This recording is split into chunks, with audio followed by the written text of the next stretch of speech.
Hey guys, I'm Tetsu. So today I want to talk about something really fun in Japanese. In English, there's the only way to say I. It's always I. But in Japanese, we have so many ways to say it. And for Japanese people, each one of these pronouns has a different image. It's not just a word. It shows politeness, gender, and even personality. So let's go through the most common ones together. I'll also share some of my own stories about how I switched pronouns as I grew up. Alright, let's go.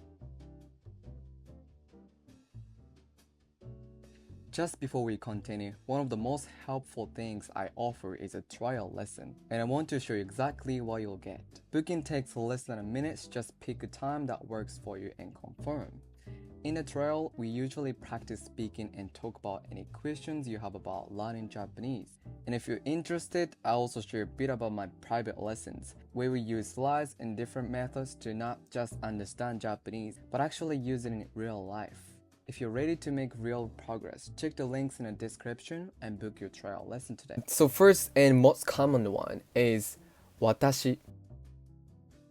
This is very formal and polite version. It sounds very humble and it doesn't show gender, age, or personality at all. In businesses, in the newses, in speeches, you always hear watashi. It gives the image of someone who is polite, careful, and respectful. But here's something tricky. In casual situations, only women can use watashi. If a man say watashi casually with friends, it sounds a little bit strange. I remember when I was a kid, I thought watashi was only for girls. One day I saw male news anchor on TV say watashi, and I asked my mom, why is he using watashi if he's a man? That's when I learned it's very formal version for both men and women. 私は田口と申します。本日はよろしくお願いします。For the casual, 私ね、今日めっちゃ歩いたからクタクタ。Alright, next one is boku.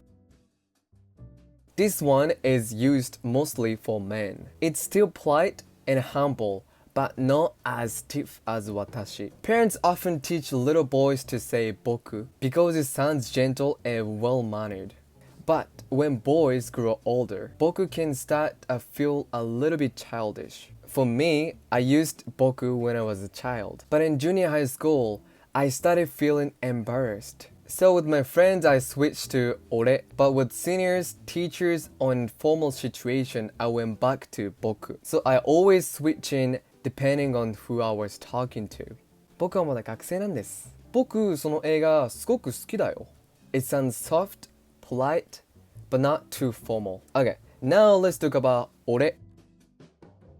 This is the casual, masculine way to say I. Only men use it. And it's super common among friends and family. In the past, ore sounded a bit too arrogant. But now, it's just the standard casual pronoun for men. It doesn't sound too rude anymore. It just sounds more relaxed than boku. Personally, when I talk to seniors, I avoided ore because it felt too strong. So again, I went back to boku. If you watch anime, you hear ore all the time. Characters like Luffy in One Piece or Tanjiro in Demon Slayer use ore all the time, right? 俺明日バイトあるから早めに帰るわ。Next is jibun, which literally means myself. Some people use it as a pronoun for I. It feels neutral, polite, but not too stiff. In Kansai, many use it casually too.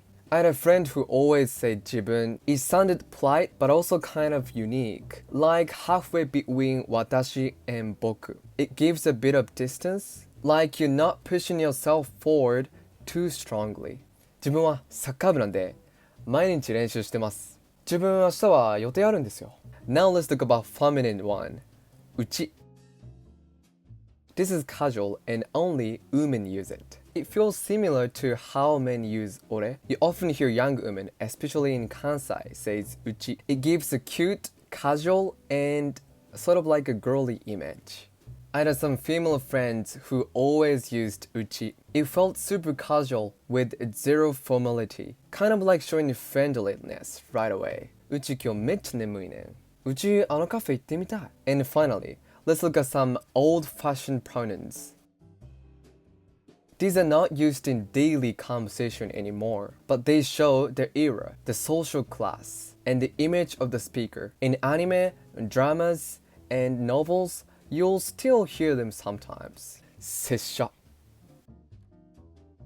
Used by samurai in the Edo period. A humble way to say I, but today it's only used for samurai characters. 拙者ただ武士の誇りを守らんがためにござる。よ。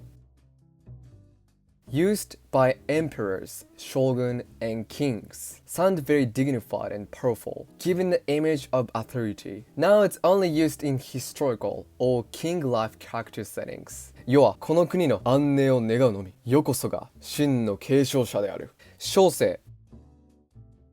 Used by intellectual and writers in the Meiji and Taisho period. Polite and humble, giving the image of an educated, modest person. Even today, it may appear in formal letters or old-style novels. 小生、まだ未熟者に候が日々研鑽を重ねております。So as you can see, Japanese first-person pronouns are way more than just words for I. They carry images, formal, casual, masculine, or feminine, polite, or confident. And like me, many Japanese people switch between them depending on the age, situation, and who they're talking to. So next time you watch anime or talk with Japanese people, listen carefully to which pronouns they use. It tells you so much about their personality, their relationship, and even their background. Alright, that's it for today. Thanks for listening, guys, and I'll see you in the next video. Bye for now.